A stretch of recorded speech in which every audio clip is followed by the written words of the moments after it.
या संधीचा फायदा घेऊन आपण कायद्यामध्ये जे बदल करायचे आहेत, समाजातले जे मानसिकता बदलायचे जे प्रयत्न करायचे ते सगळे करणं आवश्यक आहे.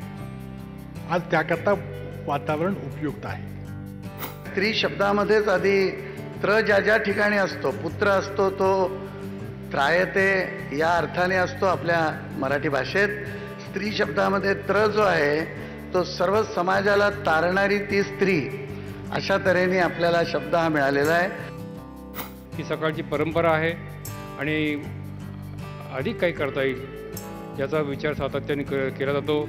आमचे नवीन तरुण नेतृत्व आहे त्याच्या थ्रू आता ही सकाळी संस्था ही आम्हाला जास्त वाढवायची आहे आणि जास्त उपयुक्त गोष्टी करता येतील हा आमचा प्रयत्न असेल. महाराष्ट्रात जर का आपण ठरवलं तर निश्चित ही क्रांती घडू शकतो.